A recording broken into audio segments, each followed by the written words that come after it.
So here we are standing in front of the adit of the Santa Barbara Tunnel, our Baroyeca's project in southern Bolivar in Colombia. The company is currently working on a bulk sample of industrial size, and this is the place where we're collecting the samples. The tunnel goes for about 150 meters driven into the mountain horizontally, and there are some artisanal works that we evaluated to a depth of the saprolith, where they could get with hand tools. This tunnel was driven in the fresh rock under those works and continuously intersected the chute for over 100 meters right now.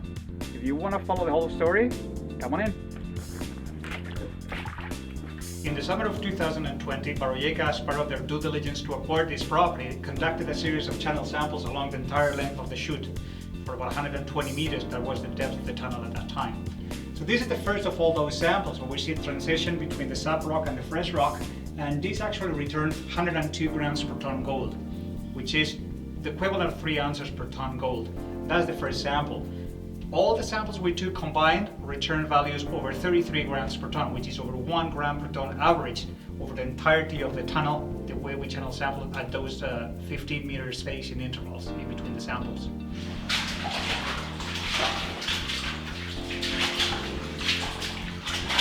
Now we are at meter 80 into the tunnel, into the mountain. As you all can see, the rock has changed. It's more competent. Now it's not sap rock, it's fresh gneiss house rock. The vein in this area is splitting in two along a strike-slip fault. It's a lateral fault. And samples 6, 7, 8, and 9 in this area, all of them return over 1 ounce per ton gold in channel samples. We're at meter 86, sample number 8.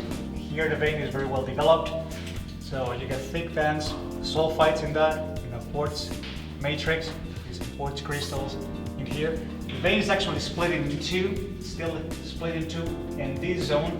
We can also see the vein here at the footwall of the tunnel.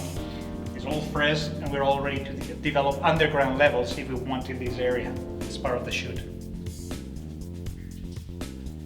So here we are about 105 meters into the tunnel. This is one of the best exposures of the vein in terms of textures, mineral composition, structure.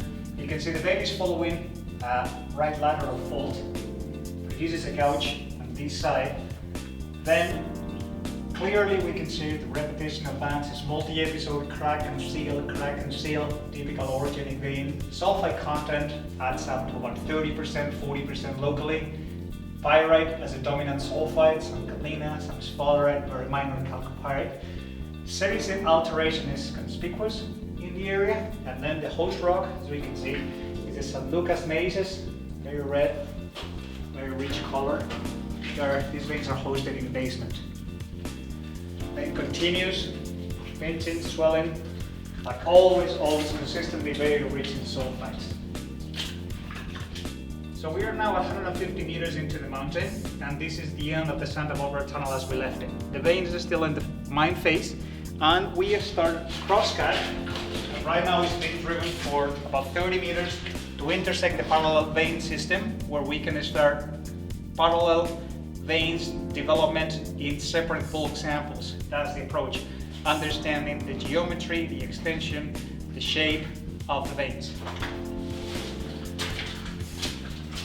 So this is where we are right now.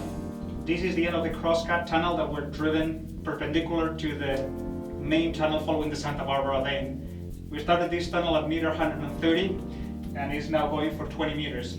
We found parallel vein sets 30 to 40 meters apart from the Santa Barbara vein at surface. So we don't know still the dip that it will take at depth. Surface is 60 meters above my head right now, and we expect to find those between 5 and 10 meters from where we are right now. That will provide us more mine phases where we can start separate bulk samples to keep evaluating the veins in our exploration bulk sampling model. So what you see here is painted the drill blast pattern, and we're using this little thing to explore.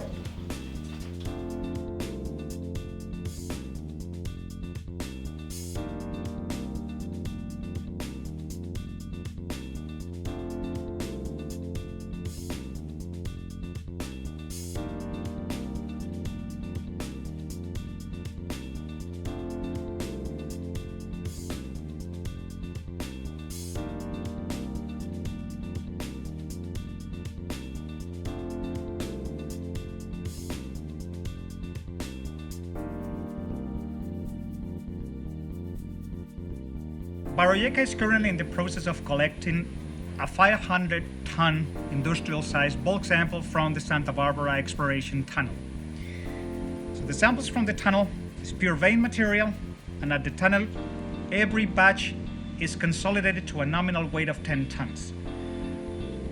The samples, or the vein material, is individually bagged in bags like this until we complete the 10-ton batch. And then they are processed through a primary stage of crushing, 2-inch per particle.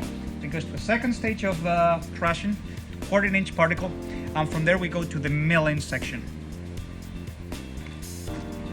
Samples are stored in this blue orb feeder to ball mill 1. Ball mill 1 passes to ball mill 2 and goes to a cyanide leaching section of the mine. Big cyanide tanks down in the bottom, and they go to precipitation, and we get a concentrate.